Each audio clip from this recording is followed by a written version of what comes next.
Hey everyone, Vincent time. This is for July 2023, and I'm actually recording this on the last day of the month. This did get delivered a couple days earlier, but I didn't check my package mail till today.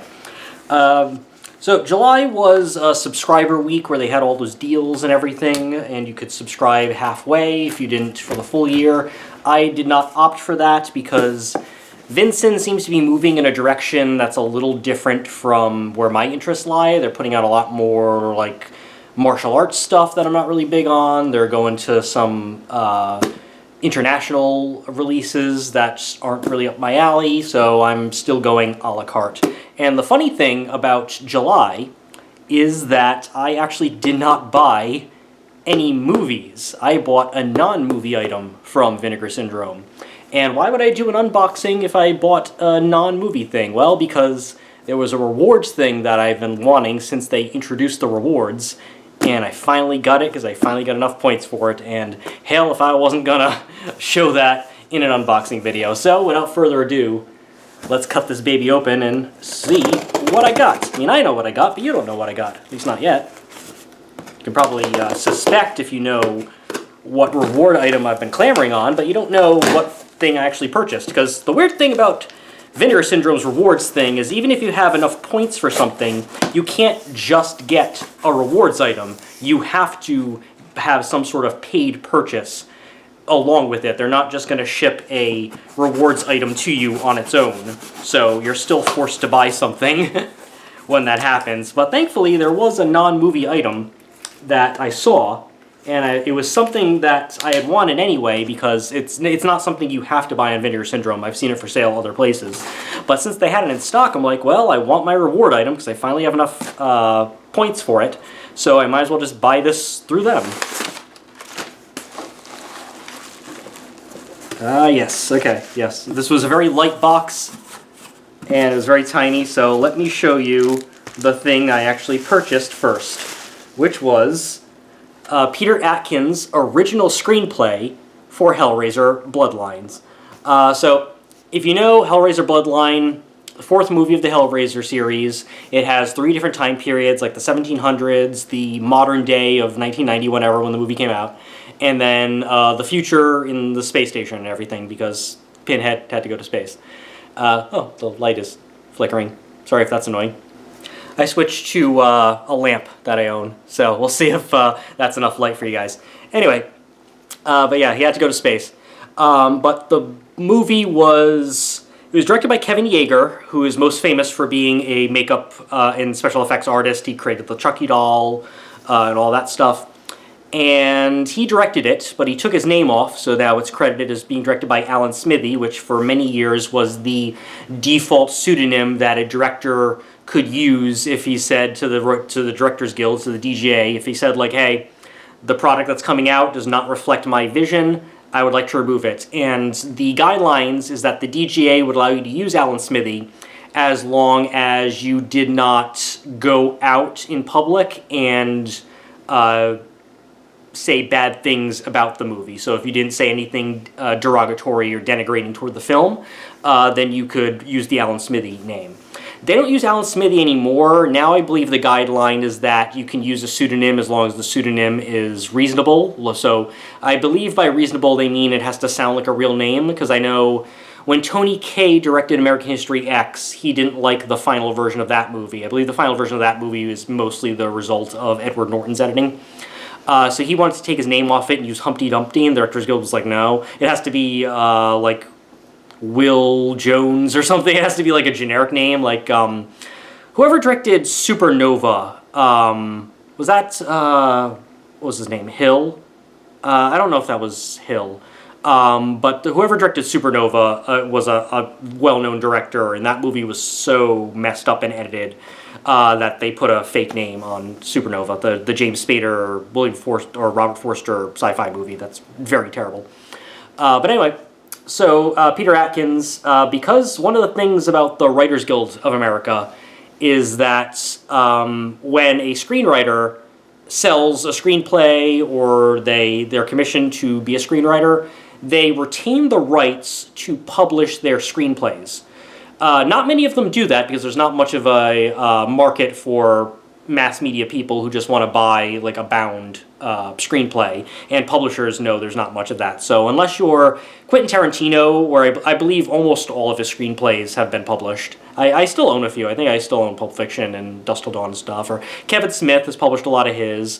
But generally, screenwriters don't go out and like self-publish their screenplays. But because the original screenplay is supposedly very, very different from the finished version, I think Peter Atkins was like, yeah, people have wanted to read this, and I'm sure there's copies that are floating around online. You can go online and find so many like unproduced screenplays or original screenplays for movies that were fucked up and everything. There's many depositories where you can read those PDFs and shit. But I'm sure the screenwriter's like, hey, if I own the rights to this and people want to see it, I can self-publish it or put it through a small publisher and get a little extra revenue stream, and I don't have to ask Dimension or whoever owns the rights to Hellraiser nowadays. But Bloodline was put out by Dimension, which was part of Miramax / the Weinstein Company, and they had the rights for a very long time. And then obviously the Weinstein stuff happened, and I don't know who owns it right now, but Hulu made the remake, so someone else owns the rights. Actually, as far as the original Hellraiser goes, I think the rights have reverted to Clive Barker now because of the whole like creator thing, as long as it wasn't a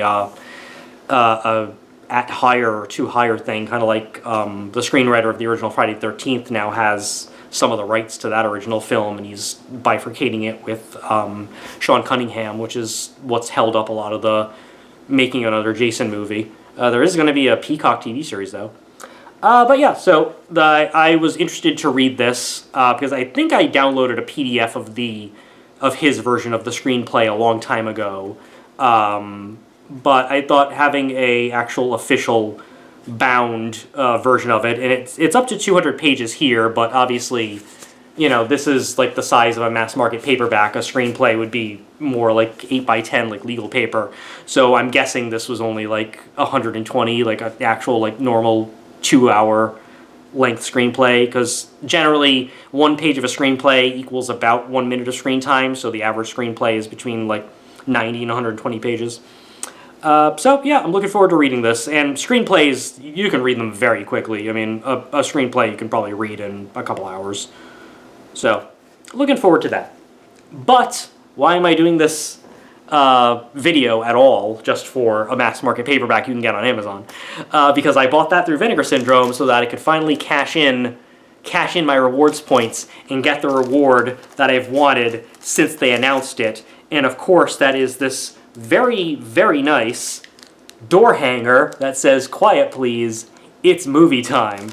I love these like novelty door hangers. When I first went to Universal Studios when I was like 9 or 10 years old in like 1994, I got one from the Psycho House because at that time Universal Studios Florida had a replica of the Psycho House and the Bates Motel. I believe it was the one that was used in Psycho 4, the Mick Garris movie. I think it was a TV movie or a direct-to-cable movie.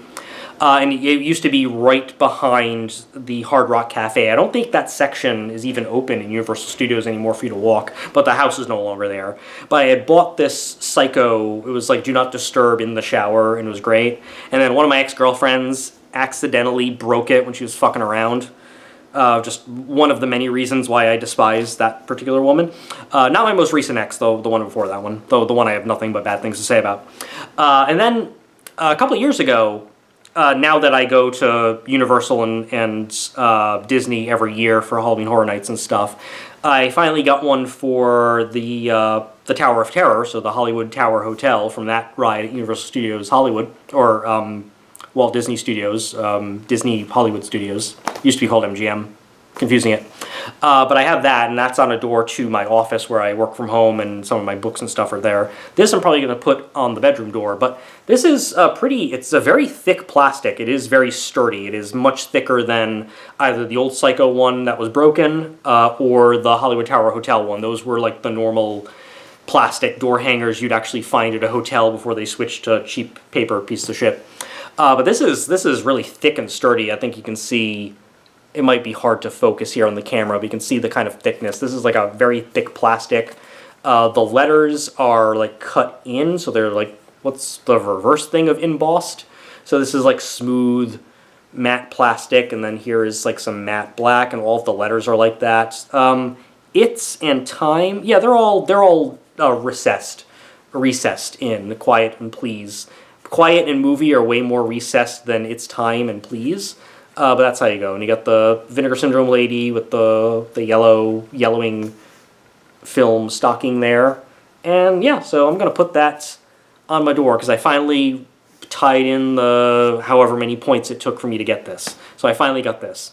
And I passed up so many legacy reward slipcovers I wanted and all that because I was holding out for this goddamn door hanger. And I finally have it. Because Quiet Please, It's Movie Time says everything you need to know about my life and my philosophy.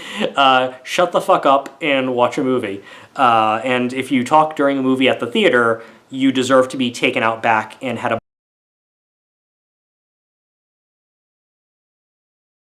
In actuality, outside of my dark fantasies of killing people who talk in movie theaters, I really do wish movie theaters had bouncers like a nightclub would, and that they could just physically throw you out if you're talking and causing a disturbance. Like just lift you up from under your armpits and toss you out, and then immunize the theater with like the shopkeeper's privilege or whatever. But yeah, so that was the reward thing, and that is the paperback original screenplay from Peter Atkins. I guess I can read the back here for you. You may well be a fan of the first 2 or 3 Hellraiser movies who found that your relationship with the 4th one was... ellipses, well, what shall we say? Complicated, maybe? You may, if you were of a kindly and forgiving nature, have found the film somewhat interesting, even occasionally entertaining, but you probably also found it confusing, felt that something just wasn't right about it. You may have noticed the director's name, Alan Smithy, and Googled it and discovered that Alan Smithy doesn't exist, that the name is a pseudonym sometimes applied to movies that have been significantly troubled during production and post-production by crises both financial and creative. Whilst you'll never see a director's cut of Hellraiser Bloodline, you can read in this book what was supposed to be. That's cool. And it was recently announced from Arrow Video that they are doing a re-release, but this time in 4K, of the Hellraiser movies. And this time they're doing 1 through 4, because I believe previously they had like the Scarlet box set or something, and that was just 1, 2, and 3. So Hellraiser, Hellbound Hellraiser 2, Hellraiser 3, Hell on Earth. And those were just Blu-ray. And now they're releasing all 3 of those in 4K, plus Hellraiser Bloodline in 4K, so I guess the rights got settled there.